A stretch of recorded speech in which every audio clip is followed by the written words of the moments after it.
Good evening, everyone, and welcome to the podcast session for the discussion on Kant's categorical imperative and also for the theory of justice by John Rawls. No? So, these two thinkers we will tackle tonight with Mr. Louie Vincent Reyes, who is a candidate for the degree of Master of Arts in Political Science in the University of San Carlos. So, mayong gabi, Imar, and welcome to the show.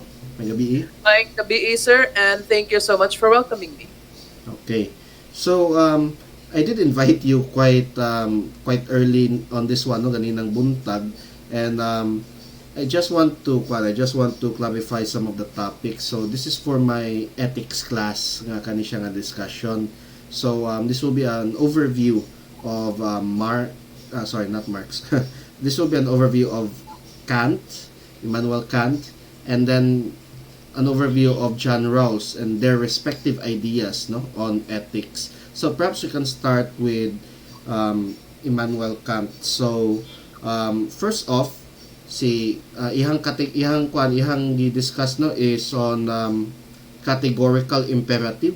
So how would you place this in the broader discussion of ethics? Why should his ideas matter, and what is basically a categorical imperative? Okay, so what he did here was in his attempt to diverge from the long accepted view that morality takes its source from the divine or divine inspired natural law, which is like from Thomas Aquinas, where he said that people are create their own morality because it is implanted in them by God. So diverging from those sources, from divine command and natural law, Immanuel Kant believed that we were naturally endowed with reason to figure out right from wrong. Viewing morality as a constant, as something that is always there, that's fixed, like how mathematical equations have absolute answers, Kant was a moral absolutist, and as we'll see later, with good reason. First, on your question of the categorical imperative, there is a distinction between things we ought to do morally, that is the categorical imperative. And at the same time, there are things that we can do for non-moral reasons, or to put simply, actions that are optional or contingent on our desires. These are hypothetical imperatives. So, for example, let's talk about studying. Is it a categorical or is it a hypothetical imperative? Actually, most people would say it's a hypothetical imperative. Yes, our goal is to get higher grades. Our goal is to graduate. But we have the option to study or not. It depends on what happens. You can actually pass your test without studying. Doesn't matter. It's an option. The same with getting money. Do you get you have to get a job in order to get money, but are you interested in a job? Maybe, maybe not. It's an option. You're not obliged to get a job to get money. You could just get money from your parents or from your inheritance. Those are hypothetical imperatives. But for Kant, you see, a categorical imperative, because he believed that morals were constant, they are to be viewed not as hypothetical matters that are contingent on temporary interest, but are categorical imperatives with a duty and proper response that fits all sorts of occasions. Like, let's think about it this way. You see, in his context, it was during the Enlightenment. So what he was trying to do was to figure out how can we create this idea that people have to be morally good without telling them that God told us so. Because as we will see later, there's a specific reason why he was specifically saying, no, religion is not the source of morality. God is not the source of morality. In fact, we ourselves are that source. We find that out. So instead of relying on the idea of moral relativism or even some early form of utilitarianism or divine command theory, as mentioned before, Kant decided that Kant, he believed that people actually can find that morality through their decision-making process by being rational people, because he believed that every person had a rational will, a free rational will. They themselves could create as well as later, as we will explore later on, as well as impose upon the rest, not really impose, but universalize upon the rest these principles that we call moral law. Mm, I see. So for Kant, the idea of morality is somehow contingent upon the human person. It is not something that is imposed from an external source, aka God, but it is something that is intrinsic and inherent within us. Okay, and we make the decision as to why do we take such actions, right? So there Yes. is the primacy of human agency.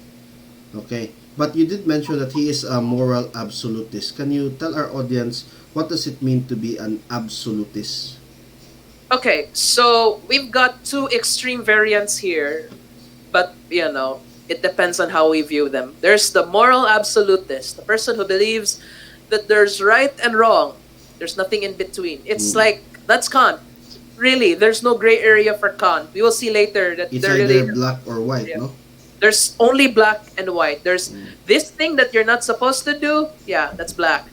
And then there's the relativist, of course, who believes that morals are relative based on their context and appropriate situations, and that there is room for discernment in these gray areas.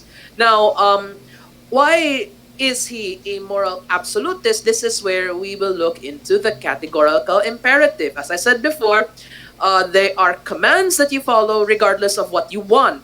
You don't your decisions are not affected by what you want. It's not your interest that is at play here. It is the fact that, well, by your rational will, by figuring it out, you realize this is morally right, morally sound. So they are moral obligations derived from pure reason. Kant says that it does not matter whether you want to be moral, as moral law is binding on all of us. You do not need religion to determine moral law. Right and wrong are totally knowable through reason. So there are four formulations. Although, yeah, just these four that are very important. And if it's okay, I'll explain them here to provide an explanation for why Kant and by extension Kantian ethics are a form of moral absolutism. Sige, sure. Please do. All right. Now, here's the thing. One thing to note is that Kant believed that even if there is no external force that's telling us right from wrong, he does say that morality is universal. So, in fact, the first principle is universalizability, which means making something universal or universalizable. It's a very long word, but basically make everything applicable to all situations. He said it this way: act according to that maxim which you can at the same time will that it should become a universal law without contradiction. Now, what he's trying to say here is that one must act according to a set of rules or principles that guides a particular course of action in such a way that this maxim or set of rules is made a general guiding principle in this specific situation. In other words, it is an action you always take in that specific situation. Furthermore, moral actions cannot bring about contradictions. That's the other part of the equation in his formula of universalizability. What he says here is that because it's moral, it cannot go against itself. There's no contradiction here. So, for example, let's talk about stealing.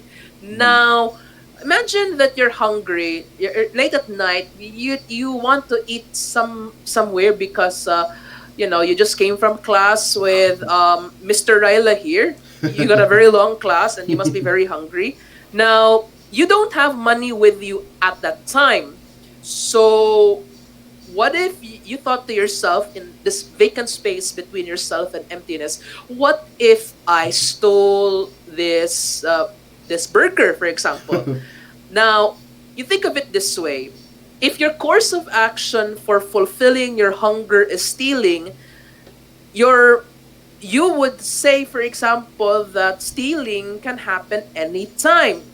But as a rational person, you know that it is wrong. You're depriving a business of its income by stealing. You are depriving a person of the right to eat that burger. because you stole from it without following everyone else who paid for that burger. Mm.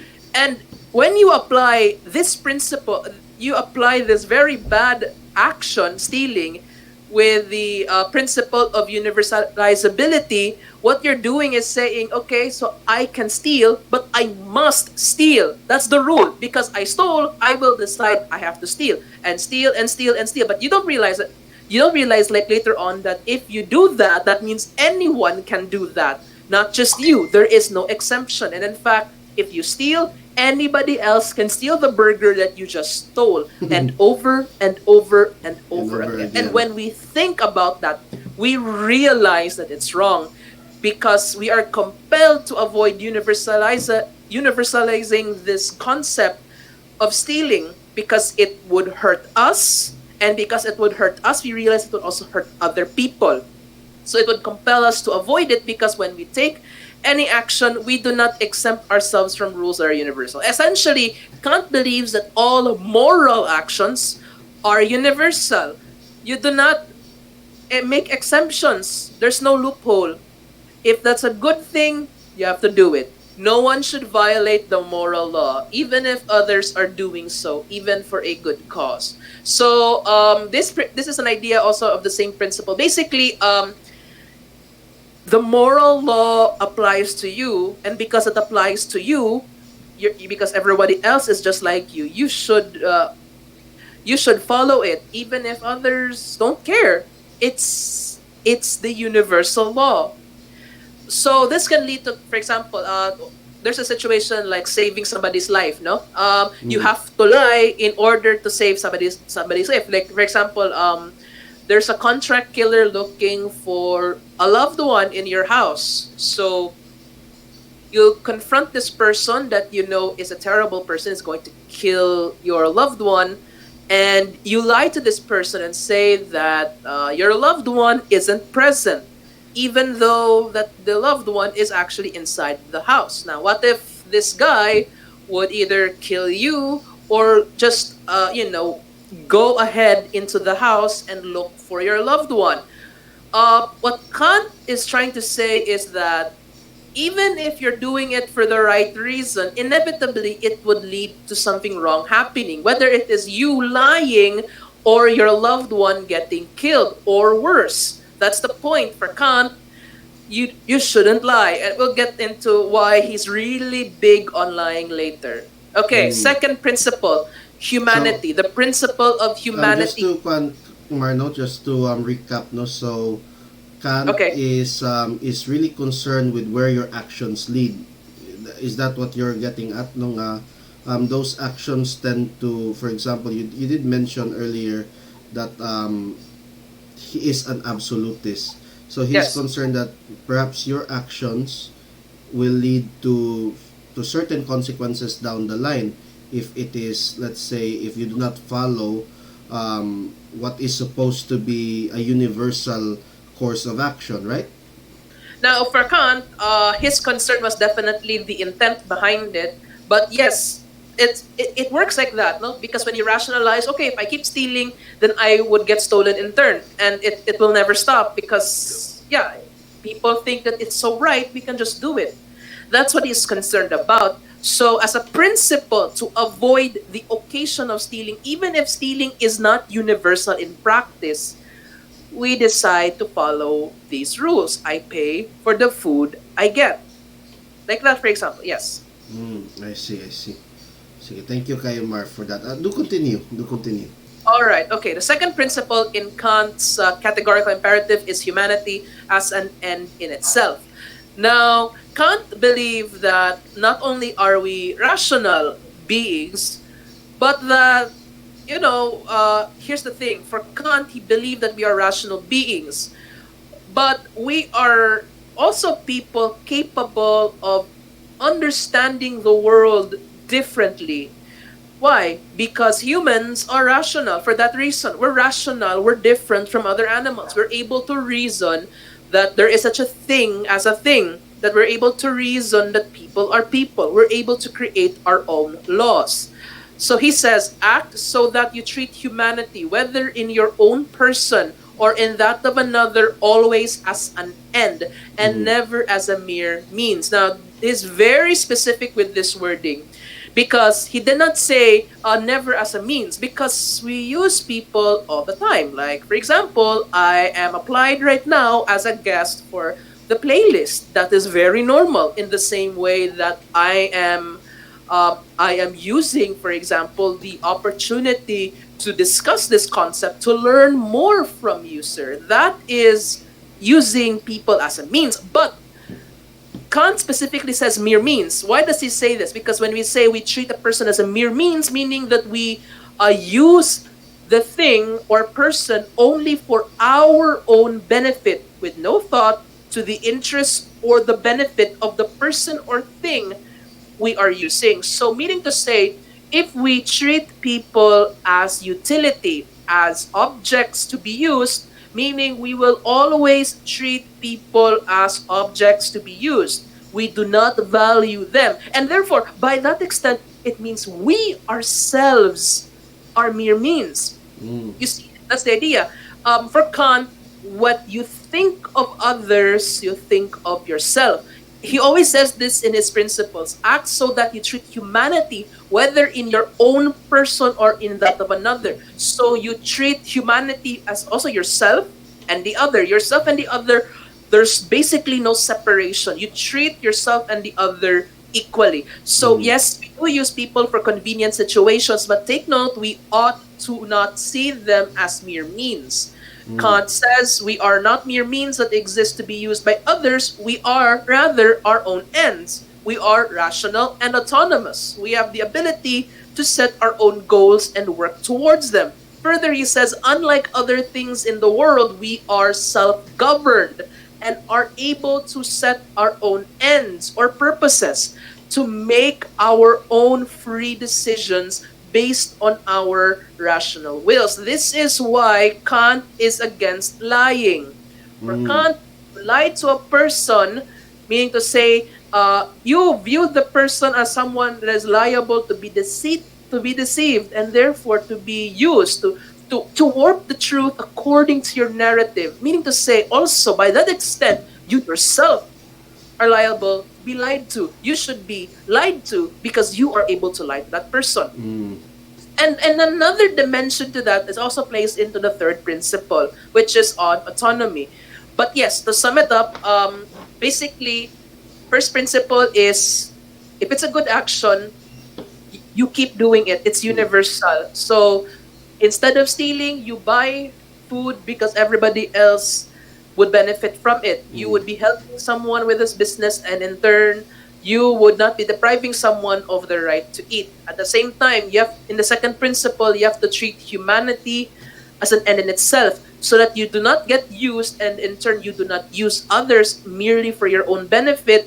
You have to treat others as you treat yourself. Mm. That you have an end, you're an end in itself, that you have your own purpose, everybody else is doing it. And it is all of these are based on the idea that people are rational and free. Mm. That freedom is at the center of the third principle, the principle of autonomy. So Mm. Kant says, thus the third practical principle follows from the first two. So you need the first two to follow this principle as the ultimate condition of their harmony with practical reason.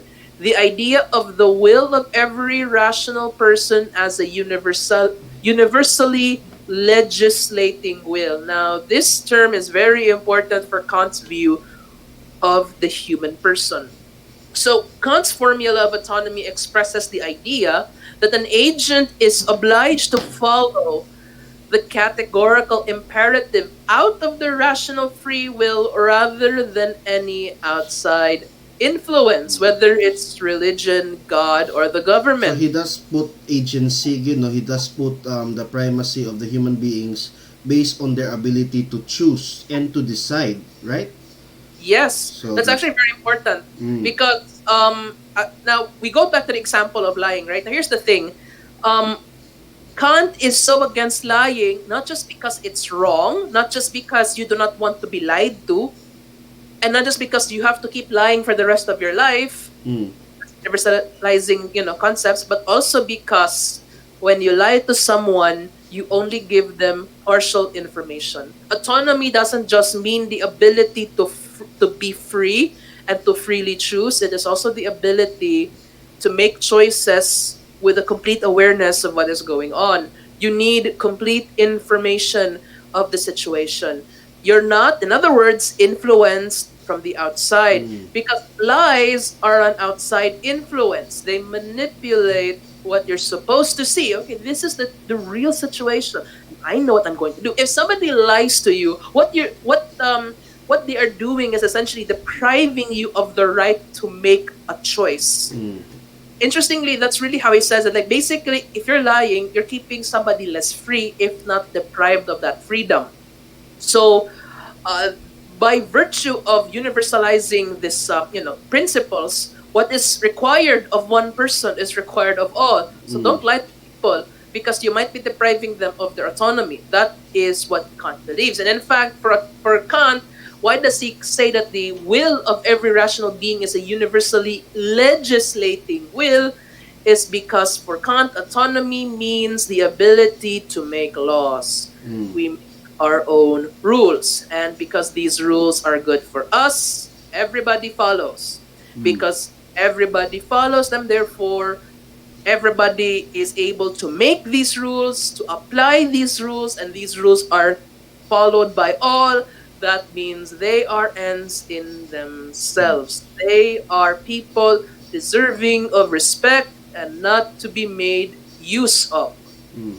But this is this is interesting ba in the context of today's world, no, if we can relate this to what's happening with all the fake news and all the manipulations going on against people by people as well. um, it would be very idealistic to think of Kant and of his idea that people would simply follow rules because they perceive it to be good for them and for others. But as we all know, people are self-interested individuals as well, and they have their own, let's say, their own biases towards their perhaps their family group, their themselves even, and this really creates a system wherein even the structures that we have, the rules and norms that we have, are twisted to accommodate individual interests. No, in the words also of another thinker, of Jean-Jacques Rousseau, it creates the will of all rather than the so-called general will, which I think is also alluded to Kant. No, general will being the common good or the common interest. So yeah, that's the idea that if people only follow what is rational, that would be great.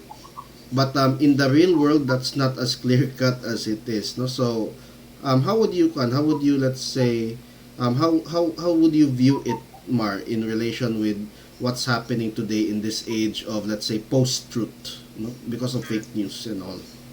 This is where the fourth formulation is actually quite, let's just say, hopeful. Mm-hmm. It's like this fourth formulation is the idea of the kingdom of ends in themselves, or kingdom of ends simply. A rational being must always regard himself as giving laws, either as member or as sovereign in a kingdom of ends, which is rendered possible by the freedom of will. This is what Mm. Kant said. Why so? For him, basically, okay, we have the setup. Everyone is rational. Everyone is free. We create moral laws without outside influence. All the laws that we make are good for ourselves, and because they are good for ourselves, they're good for everyone, because everyone has rational will. Everyone is equal in this society. Hypothetically, we find ourselves as members of a society where people would act upon principles that a rational society would view as laws, meaning that everyone in society agrees these principles that we uphold in ourselves are therefore laws. For Kant, he believes that the test of our autonomy lies in our ability to make rules for ourselves and for others. And in fact, in political science, this applies as a counter argument to Haywood and others, saying that politics happens only in society, because he says that in a way it can happen in isolation. Tony Burns said this, for example, in Deep Ecology, using Kantian categorical imperative. to say essentially that anyone can make their own rules for their own good. So, for example, if you're a castaway trapped on a deserted island with the resources available but nobody else to help you, you Robinson make Crusoe, right? Just yes, like Robinson Robinson Crusoe. Crusoe. Yes. There was this an essay called Deep Ecology. So imagine yourself as Robinson Crusoe trapped on that island, and then you make rules saying, okay, I'll just consume this portion of coconuts because I do not want to deprive myself of coconuts. But then you also realize along the way that it's not just for your own benefit, but also because the thing that you're using, the coconuts, have a source, which is, trees, the coconut tree. And that coconut tree can only produce as much. So what you do is you treat the tree as an end. This end has to be considered. We're not just using the tree for self-preservation. We're considering that the tree needs something also to survive because we need the tree. You see where I'm getting at? But Burns basically says that in our world, it is not just rational beings that create the rules. It's not just rational beings making rules for themselves. It's also rational beings rationalizing that the world around them should be considered in their rule-making process because the world around them is a kingdom of ends. It's not just the idea of society of peoples, where people create their own laws that they and others can follow and consider as laws. It is also the assumption that because nature provides that which we need, we cannot simply treat nature in general as mere means. Because if so, we will just be consuming and wasting nature. Rather, mere ends. Kant did not say this concept per se, the whole idea of depending on nature and viewing it as an end, but it was applied brilliantly by Tony Burns when he related the journey or the experience of Robinson Crusoe. He considered it a kingdom of ends in isolation. So, interestingly, going to your question, I think this is where we consider politics and society today. Now, this is not para na ako, no, this is not something that kanang for Kant Mangyud, he doesn't believe it's automatic. I think he has the same presumption as John Locke, for example. Tabula rasa, we basically grow rationality from our experience. What he says is that every person is capable, able to be rational. Now, the rationality enables us to find right from wrong. If we're hungry, we have to eat. But we know others are hungry. We consider others as us. Because we're all the same, capable of rationality, we also must realize that their needs are the same as our needs. And therefore, we must also be able to fulfill our needs, yes, in a way that doesn't render them less able, less autonomous, or less free to, fulfill such needs. That's the point of the kingdom of ends. Every person is an individual, yes. Every person is able to think for themselves, but you cannot be truly autonomous if you are dominated by a world that tries to limit your autonomy with lies and misinformation. You would be living in a world that keeps you deprived from the ability to make choices. And this is what we're seeing right now, sir. Fake news deprives us of autonomy. Why? Because we are told a narrative that is either half true, or rather, there's no such thing as half true. Rather, we are told of a narrative that's either very untrue, or misleading, misinformed, totally fake, or is a narrative that directs us to a particular agenda.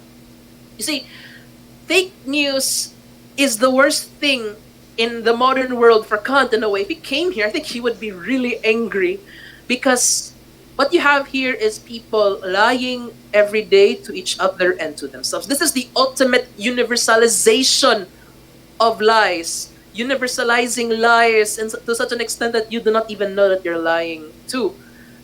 You see, that's the beauty of Kantian ethics, because he actually kind of predicted the mentality we would have with fake news. Because we don't know that this thing is fake, we're making choices based on the limited information we are given. And because this limited information is telling us to rely on these specific cues, this specific source of limited information. We are restricted to actions that are dictated by an outside influence, therefore, we are not free. That is where the kingdom of ends concept comes in, whether to yourself or to any other. Apply the principle of humanity so that you view each other as ends and not mere means. Hmm. That's very, no, that's a lot. No, I've been writing down here many of your thoughts. So far, that's a lot to consume, Juno. I hope that our audience are listening on that one as well. That we should not, we should really treat others as objects, but rather as beings in with their own with their own. We can say it for lack of a better term, siguro, for we should treat them with dignity and the respect that they deserve as fellow beings that can think and act as they see fit. Okay, so with that, Mar, no, with that, Mar, I would like to point our discussion to justice, which is justice, because this will be the transition now towards John Rawls and his idea of justice. So I would like to ask about justice in particular with regards to Kant's imperative. No, can we say that Kant, or can we say that his ideas, at least, no, can we say that it can be this, at least this absolutist way of thinking about morality, can it actually lead to justice in the real world where there are so many complexities? Now, Rawls was really influenced by Kantian ethics. He argued for an equal society to be fair. So, meaning to say that if we want to be fair, we have to treat each other as we want to treat ourselves. So, he created the original position in the first place, or the veil of ignorance. The idea that we don't know exactly what people are, we don't know exactly what they, but the point is they're people, basically. The original position. So that assumption is that this is where people would assume principles of justice from this position. Where, we don't know what is it that we're basically empty slates, really. So we're making decisions from behind the veil of ignorance. I don't know who you are. I don't know who everyone else is, but somehow, somewhere, our idea will probably lead to a good life. That's actually, you know what? That's very Kantian. That's very Kantian, because this is the Rawlsian version of the state of nature. It's, when you think about it, this is the state of nature. Kant views people as rational beings, legislating beings. That is because we create our own rules. So, whether Kant would assume that we're empty slates, like John Locke would think, tabula rasa, or that we did have something implanted in us. But at least the most important assumption is our capability to rationalize. Now, this capability to rationalize knows no color, no creed, nothing. We are all capable of it. So the equation for both of these philosophers is rational equals moral, meaning that you're able to be rational and ergo you're able to be moral. Now, that is why the first principle of justice for Rawls is equality. He believes that everyone should be equal, and because of that, everyone should be given an extensive system of equal basic liberties, and that's compatible with other systems. So, for example, if the law establishes this system, you have to make sure that the system does ensure equality. Now, that's But we're Kant getting does into not, but Kant does not recommend what you just said right now as everyone should have basic, let's say, basic liberties. Is that how you would frame it, as basic liberties? Or yeah, basic, what did you call it again? basic liberties. I think I used the term basic. Yeah, Right, equal liberties. equal liberties. Okay, that's the Equal term. basic liberties. Everyone has the same freedoms. I think, but he does. Okay, frankly, the reason why it does sound Kantian is because technically everyone chooses to be free and to okay, that's why it's called equal. The presumption that because you are free, everybody else should be. Should be The free. third position. It is not imposed.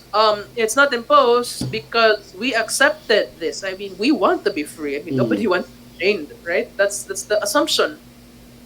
So that's the thing. Let's go to the equality principle. That's what Rawls highlights. It is essential to Rawls because, I mean, duh, we want to be free first of all, but it's also essential because we live in a society where everyone is different. Everyone is different, but at the same time, everybody is human. I think what I would say is difficult for a Kantian like person to follow before Rawls is, of course, like I have these assumptions of, for example, certain races are inferior because we are more immune to diseases. Maybe No, my you'll be religion. cancelled for saying that. Yeah, I'll be cancelled for saying that. That's the point. That's the point. Because that back then, essentially, who is human? The question of humanity wasn't like universalized. Yeah. That's applicability. Para nako, sir. The limit is applicability. Something as you said before with your question on fake news. But if we view the principle like that, kingdom of ends, no, Mm. we view each other as equals. Now, going to the equal liberty principle, so it specifies that all members of a liberal society, because Rawls was a liberal by this definition, they are guaranteed equal political liberties: the right to vote, seek office, freedom of speech, liberty of conscience, freedom of thought and religion or non-religion, property rights, the opportunity to acquire and hold personal property, and legal rights, freedom from arbitrary arrest, right to an impartial judge and jury, and Basically, so forth. it's basically what we have today as our Bill of Rights, no? Yes, precisely. And notice that this principle does not necessarily allow for unlimited amounts of these liberties. Okay, now what he adds, this is something important, is what he adds is the quantitative aspect Mm. of these rights. I think that's where, like, for Kant, it's the quality. It's there, you have to follow it. But then we have to realize that it's not exactly, like, for example, I think this is where other thinkers, like the Marxists, for example, class structures are different, power is different for every person. Therefore, if we try to equalize those liberties, it would not work because the poor would still be under advantage. The advantages are still with They would those still be stars. exploited, right? Yes, and that's why there's a principle later on, which is on difference. So anyway, so for example, the right to vote does not mean that all members of society have the right to decide who will hold each public office, because there are rules for that, right? Or what laws should be enacted, because first of all, there are millions of people in countries around the world. We cannot legislate everything we want. Of course, that is why we aggregate political interest in the first place. So instead, the principle of equal liberty says societies should provide their citizens with the most extensive liberties that are feasible and desirable. And when such liberties are provided, they must be provided equally to all. I think, oh yeah, I had this conversation with someone on Twitter. We were talking about universal healthcare because there was this post from a Catholic who said, following Pope Francis, he said that it's a universal good. It has to be implemented. Now this person was a libertarian like myself.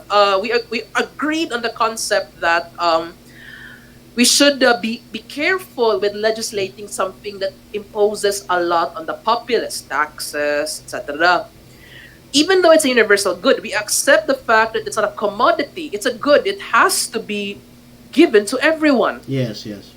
The problem, according to this person, is the popularity. At the time, I actually agreed with him. Like, okay, I get it, popularity, but I put it as secondary over the good itself of universal health care. But he was correct on this point.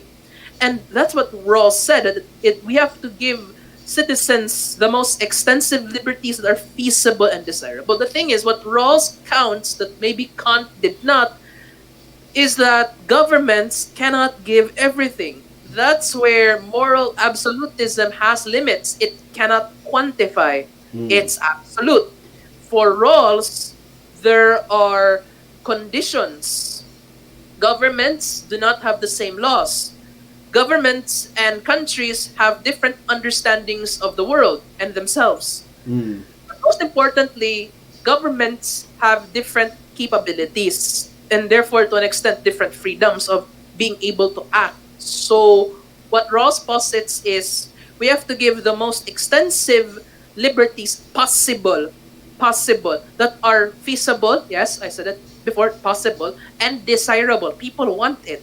If the Mm. people want it, go ahead. But when these liberties exist, they must be equally given.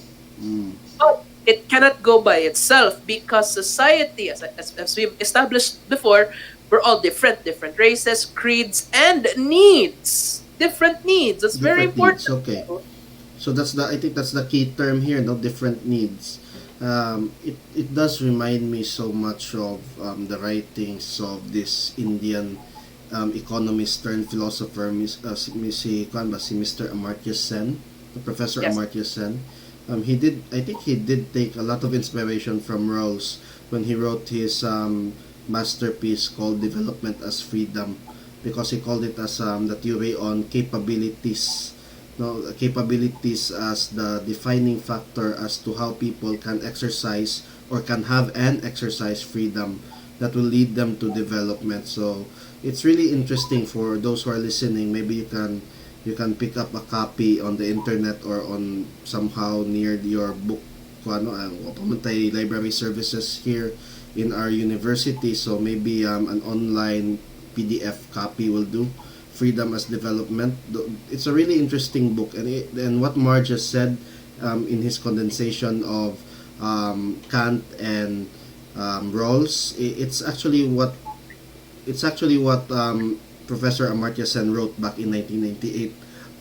So yeah, that's a very interesting kuan gid manong proposition ba, to put it mildly, that instead of simply equating or giving everyone with a blanket, let's say a blanket guarantee of equality, why not check what are their conditions and grant them what they need, no?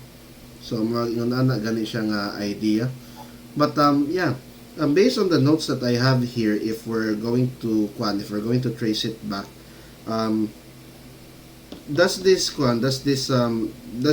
matter, for example, that there's that Kant and Rawls are divided by, let's put it just this one, no, kuan siya, this is a bit anachronistic, but I think it will help push the debate further, or push the discussion further. Does it help that Rawls is born closer to us, and he's still alive, correct? Si John Rawls? Let me check. Ross. So I think he wrote his writings, if I remember Died. correctly. He died like nearly 20 years ago. Oh, he died. Okay, so he died there.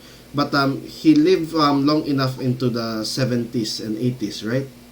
Yes. So yeah, he's still contemporary by any measure. But Kant lived about 200 or so years ago. And so Yeah. should it matter that Kant's ideas are, to put it mildly, are dated and perhaps do not reflect what we see in our time? If we said that, then the roots of many of our beliefs would be considered dated, and well, that's why we have, in the first place, different philosophers. That's why we have Rawls, for example, who kind of updated Kant here. His update is particularly relevant to our modern time because he has the second principle, which is on difference. If I go over it, okay. So, Rawls holds that inequalities in distribution of social goods like money and power are permissible if opportunities to receive greater amounts of these goods are equally open to all under conditions of fair, equal opportunity. And when the resulting inequalities are to the advantage of the least advantaged. In other words, the system must be biased to the least advantaged to permit any form of unequal distribution, and in fact, the intentionality to ensure the least get greater benefits makes the system unequal to begin with. That's the thing. Rawls believes that there should be equal liberties but unequal distribution. He's not saying, of course, unequal distribution in the status quo that we have right now. He's saying in the actual, not in actual, in the principled sense that if we're going to build a society we have to remember that everyone has different needs. So, in order for equal liberties to be assured, I actually think that these two, equal liberty and the principle of difference or inequality, should go together. And in fact, I feel that in most situations, especially here in the Philippines, difference precludes equality, which is ironic, right? The differences in our needs precludes or is a condition to bring about our equal liberty. In order for our rights to be fully exercised, we also have to take into account that to begin with, we were unequal. So to, let's say, to beat the unequal status quo, we create an just as unequal system. But instead of favoring the powerful and the wealthy who already have a lot of what they have, we distribute these goods, money, power, food, vaccines, for example, unequally. Why unequally? Because there are those who need those things more than we do.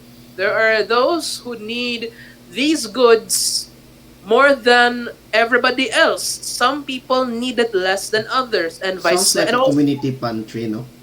It really yes, does sound right. I was thinking community pantry, community pantry. so, Yeah.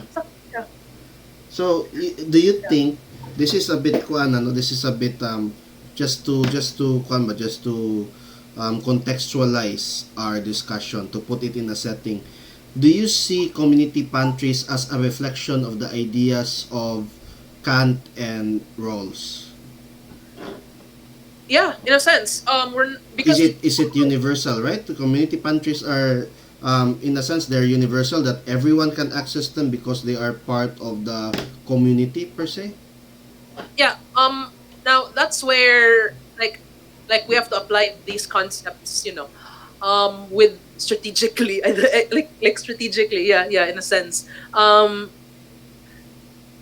Rawls more than Kant, I believe, because of difference. So we are creating a system, the community pantry movement, in such a way that we are distributing food unequally. We are not the only distributors of food and goods. The government is the number one distributor, followed by different institutions. But because government does is not reaching to certain sectors, or by virtue of catastrophe, or by virtue of lack of manpower, by many conditions, there has to be a system that gives unequal amounts. Now, here's the thing: community pantries are not run by a calculus of numbers. You take what you need and give what you can. That's Mm. the principle. So, in essence, there is a sense of equalizing there. You're creating an opening. You have the right to give food in the same way you have the right to get food. But at the same time, I would also argue that um, it does pose one of Kant's challenges here. As I said before, for example, actually, it both challenges and affirms Kant. It affirms Kant in the sense that if the concept of the community pantry is give what you can, take what you need, then we believe that I am, for example, let's say I am very hungry. I was unemployed for the whole year. My family is dying of food. Help me. So we have the community pantry. Mm. And the community pantry has food for my children. Now, here's the thing, and I am about to open a Pandora's box. I am taking a lot of food compared to everyone else because I haven't had a job for a year. You're Somehow, nobody, hoarding, basically. You're yeah, hoarding. yeah, I'm hoarding. Yeah. Except I'm hungry, like very hungry. My family hasn't eaten properly. We only have one meal a day. That's where it's tested. The community pantry is one of the tests for Rawls and Kant in their desire to make people realize that we are rational, free legislators. Mm. So your legislation is to get what you need, but what you need is more than what others. Well, what you get is more than what others need. But what you get is exactly what you need. Mm. You get more because your family is hungry. That's why it's a Pandora's box in the first place. The problem is, I don't, nobody knows me. I'm a stranger. I could be in social media right now. I could be canceled for this. That's the thing. That's the thing that's so interesting when you realize that I'm not saying in all situations this is the case. I mean, when you think about it, there's no calculus involved. There is no calculation in this. Yeah, there isn't. There isn't. There's no quantitative answer. There's no absolute quantitative We're answer. just after the quality, di ba? After the quality, not the Yes. quantity. Yes, my stomach's hungry. I have to eat. That's the most important quality to meet. So that's the thing. Rawls was right. Everybody's different. Everybody's Mm. built different. Some of us don't eat less than eat less or eat more, and some of us are born perhaps with circumstances that disable us from being accepted in society. I recently read a manga. I'll just relate this for a short bit because it's actually a very important key point in relating the two philosophers. The title of the manga is Ajin. It's basically Japanese for demi-human. Mm. They're in basically modern Japan, but there's a small number of people with they're just human except for one thing: they can't die, and they are revealed as demi-humans because they can't die. So for example, the main character was killed in an accident. The moment he was brought back to life without his knowledge, people recognized him as a demi-human. Mm. What happened was, before, he was a top A student, everybody loved him. When he was revived as a demi-human, everybody wanted to capture him for money. What does this tell us about the Kantian imperative? Nobody was following the Kantian imperative. Everybody was following utilitarianism. They wanted to be happy. In fact, the very first chapter says that the main character wants to be a fine human being. In his childhood, he saw his dog die. The mother who bought the dog said, "This dog is useless. It died. I should sue the pet shop for this." And when the little boy, the main character back then, rationalized, he thought, if I die, I'm useless. And then later on in his life, his mother kept him away from people that she deemed useless or deemed, undesirable. So everybody in society was following a utilitarian mindset that people, well, for one way or another, exist as means. Nobody is an end. In fact, in this story, the main character is very confused about the idea that people actually care about each other because he's so used to pretending to care because that was the most useful feeling at that time. So you see, the story of Ajin is about a world like ours, and in fact is very much like ours right now, that doesn't have the Kantian categorical imperative. But also that stories like this also remind us that, oh, there's one scene I should share this. There's a Really, go friend. ahead. Okay, there's a friend of his who told the media, this guy, the one who was revived as a demi-human, I don't know him. He's a thing. I don't know him. But then he realizes that it's so weird. A few days ago, I was close with this guy, and now I don't because it's inconvenient for me. Now, he tries to care, and so he joins this advocacy group. But because he joins the advocacy group and did not care about his grades because his grades are a hypothetical imperative, his girlfriend broke up with him. And because his girlfriend broke up with him, he felt inconvenienced that he was part of this movement to Mm. support humans like his ex-friend. Now, what was interesting is while he was out, he was given a poster. No, the chapter didn't reveal what the poster contained before, but by the end it revealed it was just a missing girl's poster. And she said, I don't care about some brat that ran away. And I'm the weird one for thinking about a minority that is being oppressed. You see, that chapter made me realize that people right now, maybe that's really speaking to us because that's how I felt at the time. People right now are seeing people and the world as convenience, based on convenience. We wait based on convenience. So we use we use the metric of convenience and happiness to determine our actions. The problem is when we do that, We limit our will to act. Our information is based on what is contingent to our interests. In a way, that is self lying. Now, sure, that is what we want. Okay, I want to be happy. But the way we go about it can be inferred as limiting, because the way we go about it is that we ourselves are liable to becoming used and therefore less free. Kantian ethics is absolutist, but in a way, it's one of the most liberalizing things to think about. That if you think that every person is an end in itself, you and others can be treated the way you want to be treated. It's the golden rule, except we also realize, but if we add roles into the mix, we also realize everybody has different needs. Just as, say, random poor person gets more than what people assume is his need because they quantify it. In reality, there's a quality. But most of all, there's also a quantity. Not everybody quantifies equally. Not everybody has equal needs. So what we do with that information in our isolation without any outside influence telling us, not even, sorry to say, not even us, it's your Hmm. choice, your music. That's true. No, that's true. Yeah. What we do is we decide what is good for us, but also what is good for us when we are in that situation. Because Kant did say we have to follow a certain maxim based on the situation. It did not mean that situations are limited by fives and tens. There's an infinite amount of situations, and I'm pretty sure there is a specific response to them. But there could be multiple responses, and they're still the same thing. The point is, if our rationality tells us that this act is for our specific good, I think in a way that is a universal principle.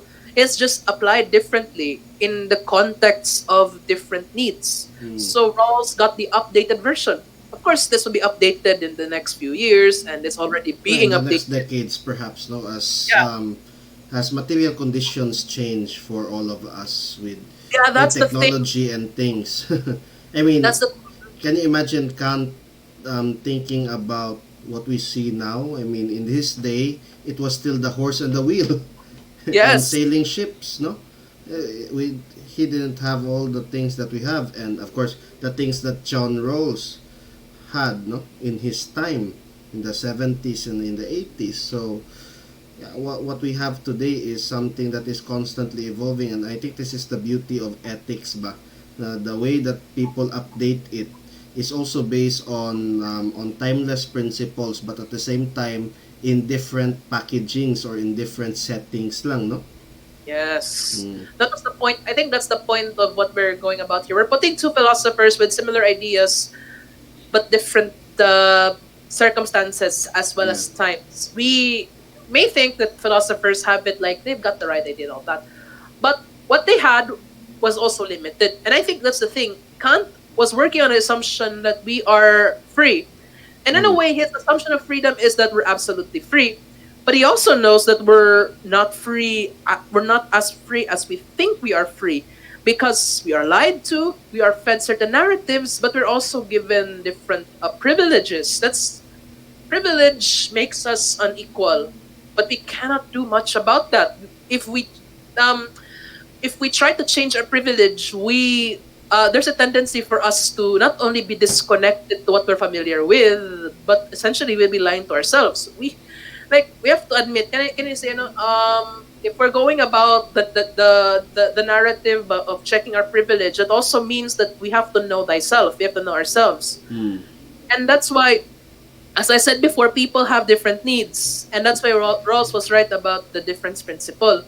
And maybe to conclude on Rawls, now I have to talk about this one, no, the conditions that he mentioned. Like Rawls argues that if everyone agreed to certain ideas, such as like what I'm about to say later, they would enter society governed by the equal liberty and difference principles, because such a society would serve everyone's interests. So the first is equal respect.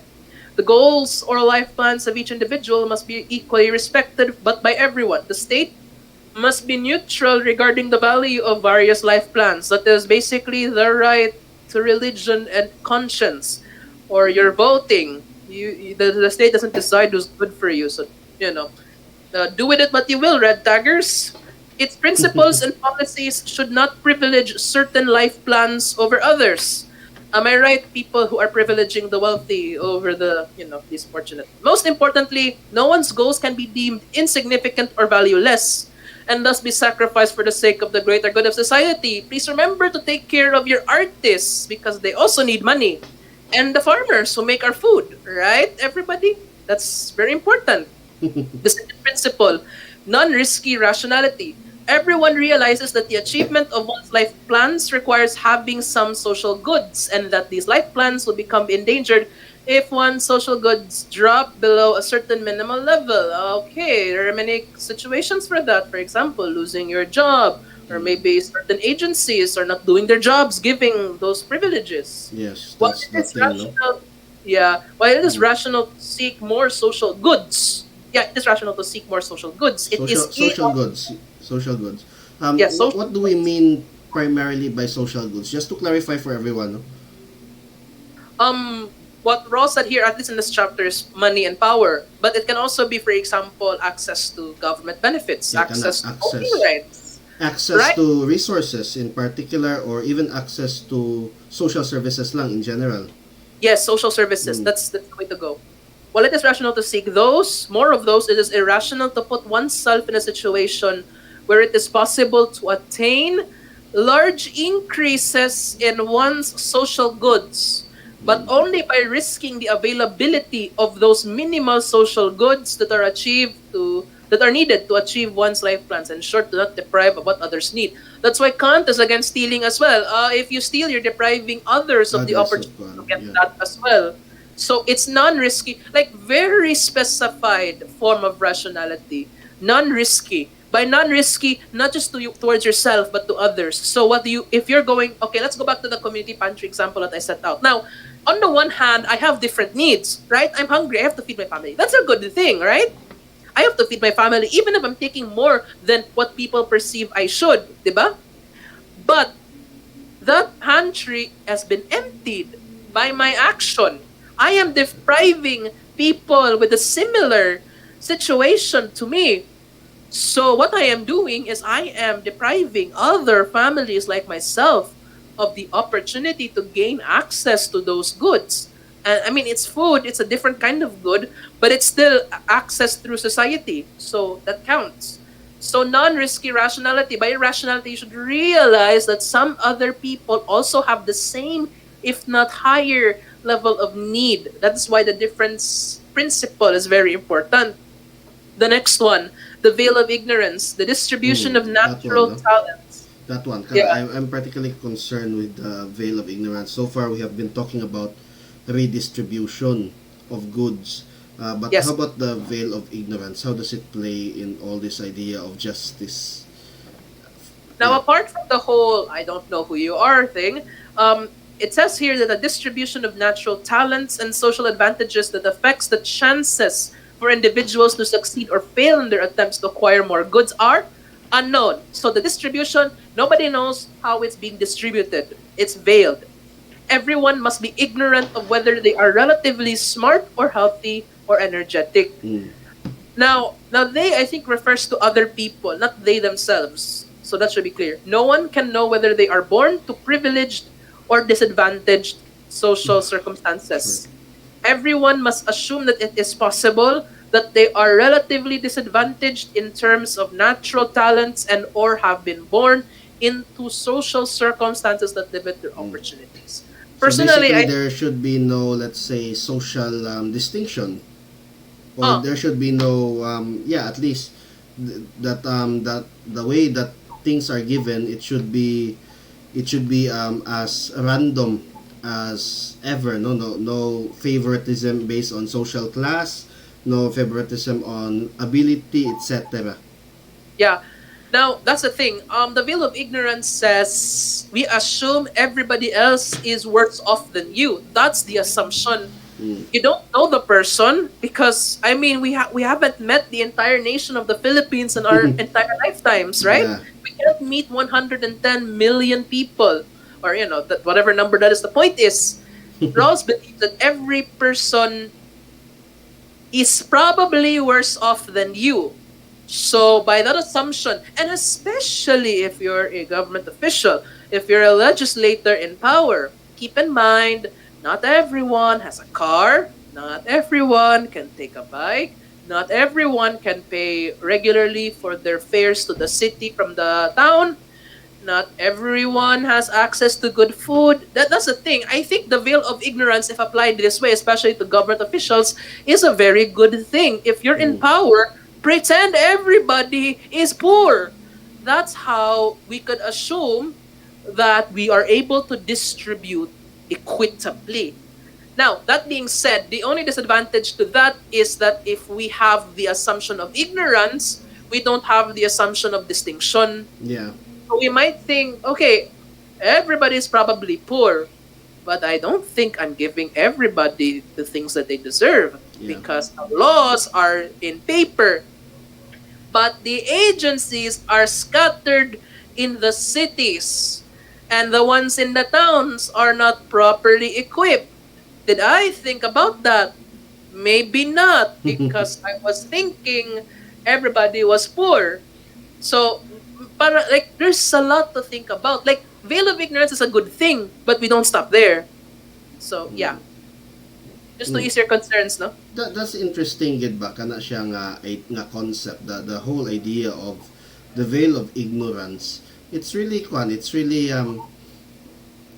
it might appear at first as highly theoretical, but I think this has been applied in many legislation. Say for example, kaning benefits sa senior citizens.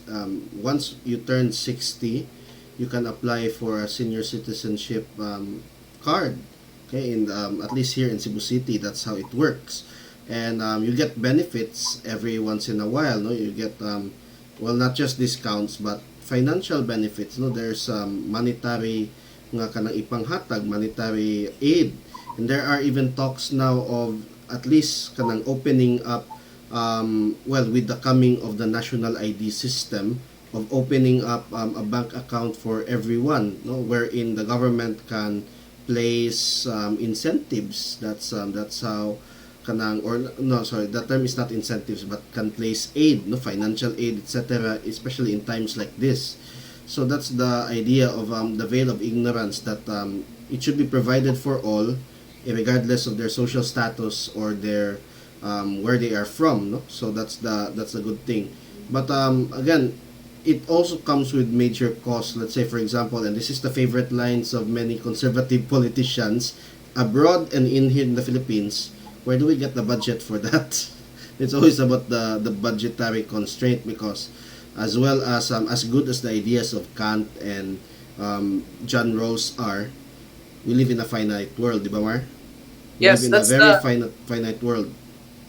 I think that's the idea ganina ba with the community pantry, that well, you might need a hell lot of food, but there's not enough to go around. That's the reality, no? and I think that's where we have to clarify and make nuance, points in our discourses about, for example, kato na the example that I mentioned, that maybe I'm so hungry, I have to get more of this. Mm. When we think about it, that's the same mentality as everybody else. Now, if we universalize that feeling, even if it is very reasonable, and it is your need, I mean, you can't help it. But that means other people are more liable to take more than they Mm. should. Like, sure, we cannot impose a certain amount, but the question is, are you thinking about sacrificing the need of others? You are a utilitarian in that case, which Kant and Rawls do not like. So that's the thing. And then there's this other condition, the fourth one, mutual disinterestedness. Disinterestedness. I'm not interested. Everyone is unconcerned about the social goods available to others.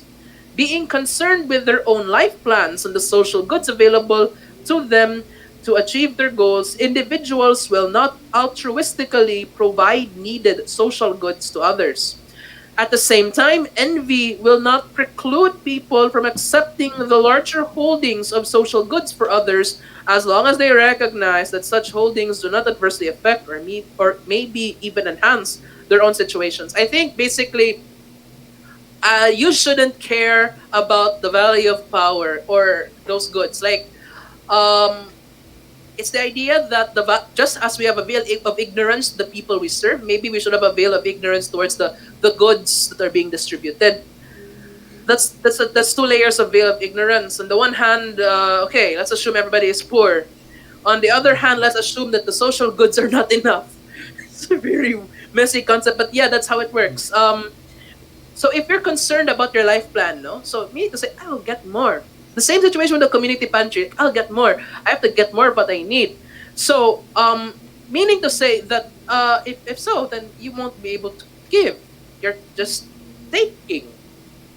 It's like that. Rawls was built like Rawls is a liberal, but he also believes that there is a level of contribution, not just the freedom to act for yourself and to determine what's good for you. It's also the idea that for the many to be given the same space and ability, we should also be able to give. This is where the four principles come in. Essentially, just to sum it up, these four principles, everyone is equally everyone's equal. Everybody's life plans are equal. Everyone's priorities should be respected, and the state doesn't decide what is a lesser priority for the citizen. And then second, you can rationalize to achieve your life plans. Just do not sacrifice others to do so. Consider that others also have the same needs or worse than you. Thirdly is the assumption that because we do not know everyone and because we cannot comprehend the needs of everyone, we have to assume that everyone is disadvantaged to begin with, so that in such a way that the distribution of social goods is not going to skew like skew one person over the other. We just assume that the distribution will help everyone equally. Basically, we just assume that everybody is needy. There will be no discrimination whatsoever, no? There is no discrimination in the distribution process, exactly. Which is why the fourth principle should also help the third principle of the veil of ignorance, that we should also presume that those goods do not have the same value to us because they could be of less significance, meaning that we shouldn't hoard that. So by the assumption that these goods that are going to be distributed may or may not entirely make us better, we then realize that we, with our own goods, with our own abilities and privilege, can give as much to help those with it. It's, I think, another a very, I just made a line. Check your own privilege, right? Check your own privilege. If you're able to give, then if you believe that you're able to help, give. And if you have something you need, if you really need, get. But check your privilege, because not everybody is the same as you. So that's what Rawls is trying to say. Rawls is telling us, guys, check your privilege. Yeah. And for those with power, check your privilege too, because don't overspend, and please don't be corrupt, because every time they bring up budget, I will have to say one thing: don't be corrupt. That's it. Yeah. But also, the idea of mutual disinterestedness. It does sound confusing at first, even as I'm reading it. I do have my own questions, but at the end of the day, just to sum it up, if we're going to work on the idea that everybody is disadvantaged, we should also work on the idea that not every social good will be to the advantage of everyone equally. Therefore, the inequality of the goods being the inequality of the state of of things as they are, in a sense, is a good thing. But when governments think about giving those goods, we ensure that we're not favoring anyone, but especially we assume that we distribute to all, so that everyone can at least benefit from it. Essentially, a society that is able to thrive on itself and can continue to sustain itself through that checking of privilege process that I mentioned. So Yeah, indeed. So reject utilitarianism. So don't view people as means, because if you do, then you'll be sacrificing others who are in the same situation as you. But at the same time, and I want to be utilitarian on this, you're also depriving yourself of the many means by which you can attain those goods. If you treat each other as ends, essentially you're fulfilling those means, just not too utilitarian like. And then Rawls also rejects pure equality, because first of all, there's privilege. Not everybody is the same. So it's equal liberty and difference. the acknowledgement at least no of difference is very crucial in our time, considering that with the rise of so many groups asking for recognition. This is what the thinker Francis Fukuyama said in his 2020 book, the rise of the politics of dignity. Okay, in his writings, ingon siya nga, well, it has led to what we have now as to why we have so many groups clamoring for recognition, to be part of the mainstream, like the LGBT, for example, the Black Lives Matter movement, who feel that they have been historically and currently repressed, no, in many ways than one.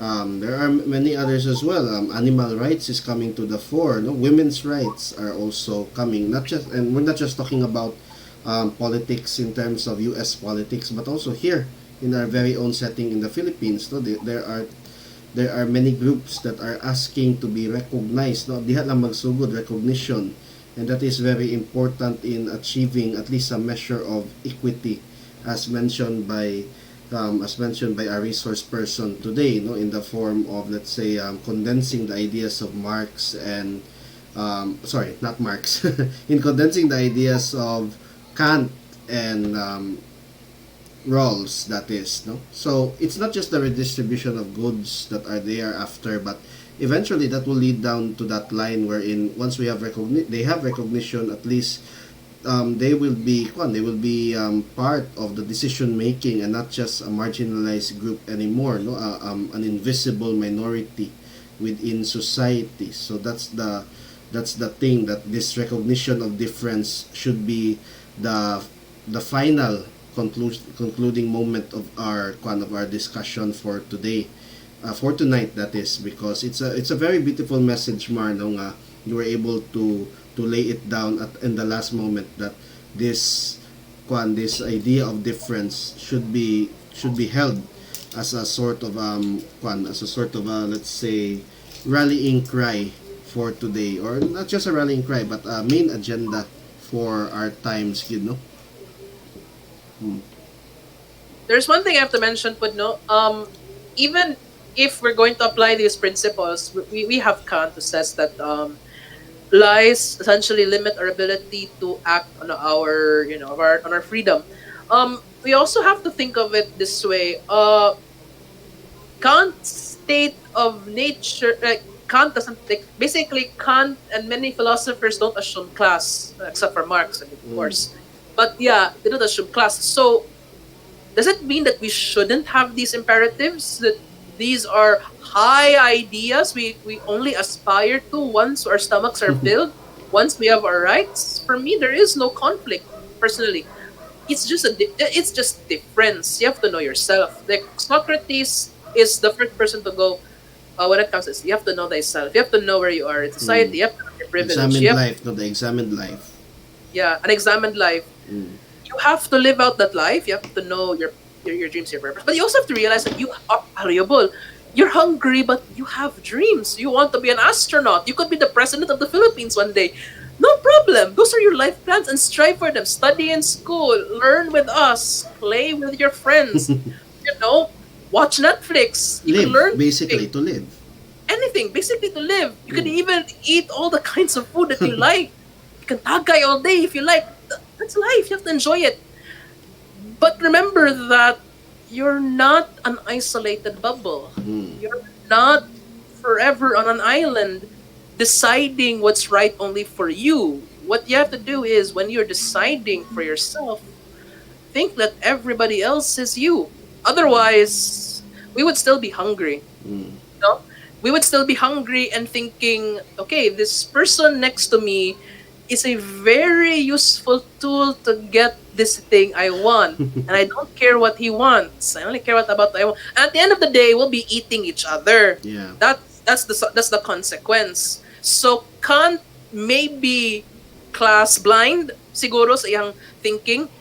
Maybe he doesn't exactly get the material conditions, not as much as the liberal Rawls would, but he does have a point. We have to recognize that we're more than just material conditions, guys. Yes. So that's what I think about. Like, okay, we're going to the material conditions, but you know what? let's consider it this way. If the religious people believe in salvation, why is it that they really feel fulfilled and happy, even if some of them, well, I'm not saying all, okay, there are definitely exploited types, that's the thing about, but why are they so feel fulfilled and happy? Because for them, every person is created in the image of God, imago Dei. That's the concept for Christians, for example. In the same way, you are a free rational human being. I should not lie to you to get what I want. I should not hurt you to get what I want. I could just treat you as a friend and family. I could have a family with you. That's where we realize humanity at itself. You're a kingdom of ends, even if we don't think about it too much. I see.